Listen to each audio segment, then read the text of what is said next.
Welcome to the Ascend Your Success podcast. Whether you're just starting out or are a veteran looking to grow your business, you're in the right place. Join us to learn how to achieve financial freedom while working and living life on your own terms. Hear valuable insights, strategies, and interviews with successful entrepreneurs. Get ready to achieve the success you've always dreamed of. Ready? Let's go. What's going on, guys? My name is Wyatt Reed, and this is the Ascend Your Success podcast. And today, I get to interview Ben Jimmerson, who was connected to me through our friend Phil over in Tuscaloosa. But you're in Dothan, Alabama, right? Yeah, that's right. Awesome, man. Well, thank you so much for being on. He's been in real estate investing for the past 7 years, and we're going to kind of dive into his business and see what he does.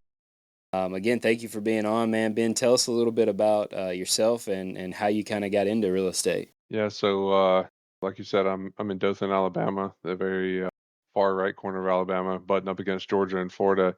And so I've pretty much been here all my life. But 7 years ago, after working for different companies and realizing that it was just never going to work out, I can't really work for somebody. And plus, just having personal things going on with my son at the time, who had some serious medical issues, I knew that I needed to find an avenue, an outlet to where, if something happened with him, I could, hop on a plane. I didn't want to have to ask anybody, if I was able to go or if I had wonder if I had the time off to be able to do that. And so, just researching, looking at things, one of the biggest wealth creations is real estate. So I was like, okay, let's see what this is all about, and just jumped right into it. And it's definitely been one of the best decisions of my life, being able to do what I want, when I want, how I want, for whatever reason that I want. And, mainly to be able to be with my family and be with my son. And, that's definitely paid off over the years because he's had to go to the hospital sometimes. And, I just packed my bags and went. I didn't have to ask anybody about that. But it's been great, only getting better, especially with the introduction of AI into the world. Yeah, absolutely. Yeah, we just talked. I had Richard Roop on, who's an OG in real estate and real estate coaching, and he was talking about everything you do with AI, and I was like, that's the only podcast where I was over here taking my own notes as well. I was like, man, this is great. But yeah, absolutely, man. So when you first got in, walk us through what your thoughts were. Were you wanting to get in and do the wholesaling thing, or were you wanting to buy and have a bunch of rental properties? What were you looking at? At first, I really didn't know because, you don't know what you don't know, especially getting in. So I was just kind of looking at everything. And, I think a lot of people take the single family approach probably because it's the easiest to get into, or, or so they think. But I quickly realized that, I wanted to go the more commercial route. There's just bigger opportunities out there as far as cash flow, the difference in cash flow with commercial, whether, it being an actual commercial building or, RV park, mobile home park, a multifamily, storage units, you name it. There's just a lot more opportunity out there. And what a lot of people don't realize is it takes the same amount of work. There's really no difference in, single family versus commercial. And I'm not saying anything bad about single family, just me personally. That's the route that I realized that would be the better route for me. Yeah, I got you. So when you said, sorry, you broke up there for just a second. I lost you for just a second. But when you're saying commercial, are you saying like the multifamily, multiple doors situation? Or are you talking about like offices and storage? What are you talking about, multifamily? Well, for me in my head, I kind of categorize all of those as commercial in general. So any of those. What were you focused on for the most part? Well, at first, I had the eye for really anything, just trying to learn it all, just trying to figure it out. So didn't really focus on anything at first, just, trying everything to see what was going to be my fit. But I really like RV parks. Mm. They're cash flowing machines. They may not be the best tax advantage as other properties are of actually, owning something like an office building or storage units. But I just like RV parks. I haven't really gotten into storage units yet, but that's something I want to get into. Yeah, absolutely, man. That's awesome. So what does it look like? So I know I can talk through marketing single family homes all day. Does it look the same? Are you still doing the same marketing channels like texting or sending postcards or the same things you're doing on single family homes, or does that look a little different? I mean, in the grand scheme of things, generalize, it's all the same. Obviously, your messaging is a little bit different. Facebook has always been the best lead source as far as like, paid, if you're going to pay for something, as well as, sending out mailers or, nothing beats good old, driving around, looking for dollars. Like there's an RV park that I'm trying to get the capital for, find somebody to partner with right now. That is a cash flow machine. I definitely need some rehab and will probably produce double what it's already doing right now. Where's that one at? I might be Uh, interested in that. Yeah. So it's in Enterprise, Alabama. It's located not even a mile from the gate to the military base, which here is helicopter country. So, this whole area is pretty much propped up off of the Army military base here, and so is that RV park. It stays full all the time. They only have a few lots or pads where they'll have people that come and go, kind of like people that are government contractors. But honestly, I think it's a great property. You got a couple that's owned it for over 20 years. I don't even know. I think they're like 60, 70 years old. Hmm. So they're wanting to finally retire. They got a sailboat that they want to go supposedly sell around the world on, and they just handle the whole thing themselves. And there's a lot of value add there where like and they don't even have a website, or they have one, but it hasn't been updated in years. They're operating things the old way. When I first met them, they didn't really even have any financials to put out there, but since they finally got some stuff together because it actually got put under contract last year by another investor, but it fell apart, I think, because of their financing. Yeah, for sure, for sure. I think that's a golden nugget right there because that's kind of how I look for storage facilities. These little mom and pop stores that don't have fences, they don't have the kiosk, they don't have, their rents are ridiculously low. You can step into something like that and throw a fence and a kiosk around and up the rents. And it's, those commercial properties, they're appreciate based off the income and what they're bringing in, rather than a single family home where you got to put work into it. With these big multifamily or commercial businesses, you just come in and up the income and you've upped the value of that property, right? And so I love that, and I love being able to do that with little mom and pop stores and stuff like that. So Yeah, that's awesome. absolutely, man. I completely agree with that. That's the big thing right now. There's several people I follow. If you want to talk about like business in general, I don't know if you've ever heard of Cody Sanchez, but Hmm. that's all she talks about is like how to buy businesses. And she pretty much harps on, the fact that there's a lot of baby boomers out there that have businesses that, they're either their family has no idea how to run it or doesn't care to run it, or they don't trust them, or same thing with, they don't have any employees that know how to run it or doesn't care, or they don't, trust them. So there's a lot of businesses that are just going to end up closing up shop with a lot of value there because they just don't understand what, us younger generation do with as far as marketing goes, and just those quick value adds that you can come in there add to, and like you said, up the rents and quickly add value to something. And that's what I get excited about. That's why I'm really excited about this RV park.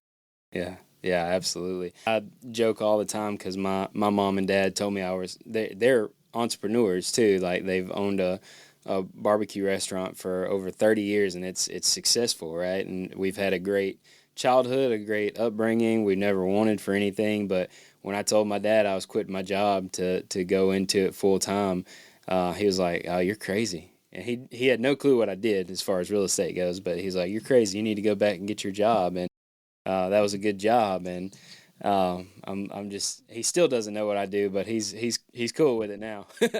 But what moving we're getting closer to the new year 2025.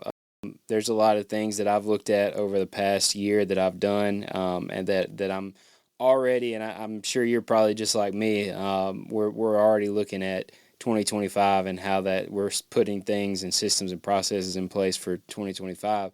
How does that look different for you, or did you learn anything, or did you do anything different this year that you're going to focus on doing differently next year? Yeah, as far as like processes and systems go, I love that. That gets me excited too. I've known for a while, that I need more leverage and tried to make the best decision on which way to go with that.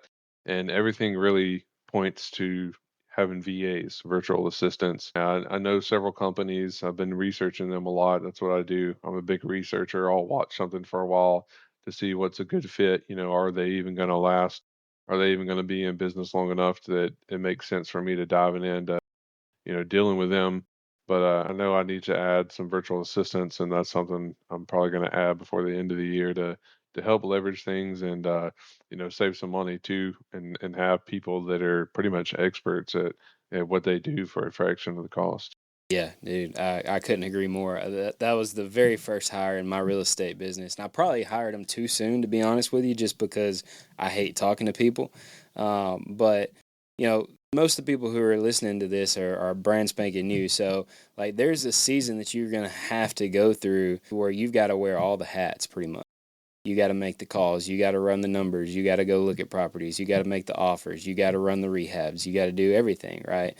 But there comes a time when your business has taken off and you're doing well, and you're going to end up losing money if you don't start to put people and processes in place, right? Or you won't be able to grow or continue to grow and do more. And so for me, that was one of my first hires was a virtual assistant, and that was just to take inbound phone calls from sellers. It was to manage the texting software. We were heavy in texting and cold calling back then. And dude, that was the best hire that I ever made, and he worked for me for like 3 years, and he was one of the best employees that I ever had. He completely outworked any of the American guys that I had in-house. He was always doing exactly what he needed to do and going a little bit further too. So that's definitely something that I would highly suggest. Who all have you been looking at? There's a company called We Clone You, a guy named Sammy Baki, I think is his last name. Mhm. He's done a couple other things. He's built several 7, 8 figure businesses. I'm sure you know what I mean when I say he's got like 2 comma club awards. Mm. Um, there's also Sphere Rocket, a guy named Justin Nelson that I've been friends with, who's also a realtor. He built a VA company, and he's been going at that for a while. They just released a really awesome affiliate program. But yeah, I was smiling and laughing as you were saying that because I completely like feel that pain. I know exactly what you're talking about. So I can't wait to get that started because I know the value that they can add. The leverage that can be taken up because it is, man. It sucks. It's painful when you first start up a business and you're having to wear all the hats. I talk about that all the time. Marketing is something that I love.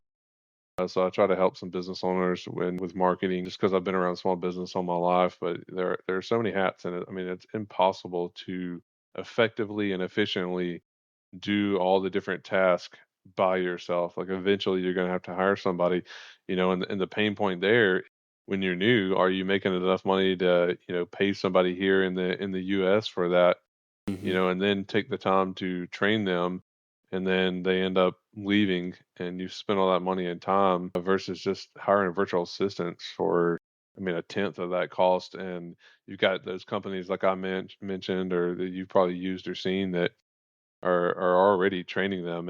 And heck, the companies themselves can provide value because they've got standard operating procedures. And like We Clone You, the one I'm kind of looking at is they have all the SOPs in place, and they're also talking about having AI that they can help put into your business. So it's not even just that they've got a VA company, but they've also got some value add to add into your business that you may not know about or help you set up that can really explode things, get things, scale up. Yeah, I love that. I love that. Yeah, and like they do. So I used Riva Global, which I believe is a little bit more on the expensive side, but they came trained. Obviously, you're going to have to train them as well. That they need to understand how you want them talking to people. The questions that you want them to ask and how you want them to talk to people. But yeah, they already come kind of understanding that, and most of them have some type of virtual assistant background too, so they have experience. And So something that was awesome for me is once he got in, learned everything, he started taking over and we were closing more deals. And then we brought in other VAs as well. And that I didn't have to take that time anymore. He ended up training those people, right, in the way that we needed to work. So it absolutely, it helps so much when you start to put those people in place because it like you said, if they stay, they're going to be the ones to train the people, next generation, or the next people who are hired as well. So that's gonna help take even more of a load off of you. Yeah, absolutely. So that's awesome, man. Well, so most of your investing is in North Alabama or just locally in your area? What does that look like? Just locally in my area for right now, that's something that I'm looking at next year to expand outside of that. It's more of the learning in my area and knowing I need to get outside of it for other deals as I'm a part of, different investing groups. So I'm trying to expand to other areas next year. Yeah, I think it's so important to start off local and then go as deep as you can with that. Essentially, just dominate your areas before you decide that you're gonna move off to other areas as well. Like once you get your systems and processes down, as you start to scale and go into multiple markets, it kind of shows you your weak points in your business, right?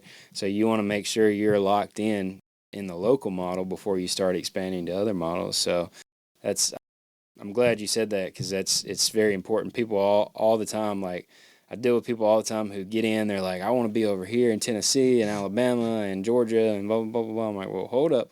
Let's learn how to do a deal first. Let's start in your backyard and do a deal first, and let's get rolling with that first. But you know how it is. You see all these YouTube videos, TikToks, and all these gurus, and it's there's O shiny everywhere you look. Yeah, they're selling the sizzle without telling you the details. That's one thing I've learned is you really got to build that foundation. You got to have that patience. A lot of people don't have patience. Everybody, that's the problem. Like you're saying, you got all these gurus and they're selling the sizzle to get you all hyped up. But then you get in, you're like, oh, this is not what you were selling. This is not what you were putting out there. That's one thing that I love to kind of talk about, like the real and the raw. The down and dirty, the nitty gritty, because it's the reality of things. It's just like me being a realtor too, as well. A lot of people think they want to become a realtor and get in, to real estate and help people sell and buy because they see HGTV, right? Hmm. And then they get in and they realize, oh, I have to actually work. I've got to do something. And with the way that the world is right now, everybody's attention spans are so short and they don't have patience. But unfortunately, you're running a business here. You got to have that patience and build that foundation and just put in the work over time for it to actually become something. So, question about being an agent and investor. I have people come to me all the time, and they're like, "Hey, I'm thinking about getting my license so that I can learn how to get into investing." And to me, that's I've never had my license. I think it's kind of funny to hear them say it that way instead of just saying, "Hey, I think I'm going to get into investing to learn investing." Right? So, what are do you see that a lot? Do people ask you that? Hey, should I get my license first and then do investing, or what do you say about that? No, I'm glad you said that. Yeah, I do. That's what people think. And, honestly, that's what I thought. So I became a realtor first, and I was like, okay, eventually I'll get into investing. But honestly, I mean, it's kind of 50-50, right? It's got its pros and cons. If you get your license, now you're held to a standard where if you don't have your license, you don't have to deal with all the crap that we have to deal with or disclosures and stuff like that. But I would say if somebody wants to get into investing, just go straight for that. Yeah, honestly, I wish I had done that. Like if I had knowing what I know now, going back, I just would have went straight into investing. That's awesome because you kind of just answered my last question too, was knowing what you know now. What would you do differently, or what kind of advice would you give newer investors who are thinking about getting into real estate? Probably one of the biggest pieces of advice I would give them is mindset, right? Everybody gets into this and there's all these mental roadblocks. So there's no way I can do that, or, especially thinking that you have to have the credit score or the money yourself to be able to do something when in fact, OPM Is it other people's money? You just need to have the right mindset, surround yourself with the right people, have an attitude of not quitting, not giving up until you get to where you want to go. And the biggest thing is, take action. There's so much information out there. I was talking about this the other day on another podcast. I'm a big quote person, but one of my favorite quotes is, it's simple but not easy. It's simple because there's so much information out there. Like, finding information is so simple. You know, the not easy part is the not easy necessarily to learn that information, because it takes a while, right? That's where that patience comes in, and that perseverance and that dedication. But the information's out there. It's plentiful. You just got to go look for it. You got to take the time, but just have that right mindset, get around the right people, and don't let anything mentally limit you or have a mental roadblock, and just realize, there's other people that are doing it. So why can't you? Yeah, yeah, exactly. Yeah, I put out a post on Facebook the other day. If I could help you get your first rental in the next 90 days, would you take me up on that offer? And we had a ton of people blow it up, but there were some people that were like, "Well, what about my credit score? And what about this?" And I'm like, "Thank you for asking that, so that I can overcome these objections before I even get people on the phone." It's like, well, if you got bad credit, then you're going to have to either partner with somebody, or you're going to have to start pitching seller financing, or a mixture of both. And we're able to overcome those objections. And we are our own worst enemy. 99% of the time, it's like we think about all the things that could go wrong instead of all the things that could go right.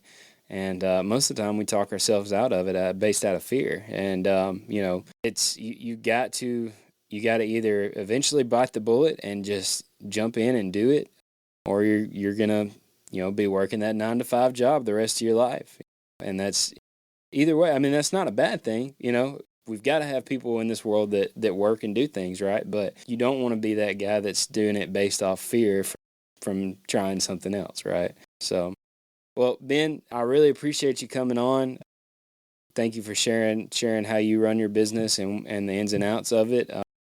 How can people get a hold of you and talk to you about either getting into real estate or asking questions and stuff like that? I'll make it real simple for them. Literally just Google my name, Ben Jimmerson, and I promise you I'm going to show up, because I've made a point to try to be all over social media. So, but yeah, Facebook is probably the best way. I'm on there more than any other social media channel that's out there. My phone number's on there because I'm a realtor. So you can definitely find me if you just Google my name. That's awesome. Well, if you guys want to learn more about how Ben does what he does, then just Google him and try to find him and reach out to him on Facebook. But hey, thank you so much, Ben. I really appreciate it. Thank you for having me on here.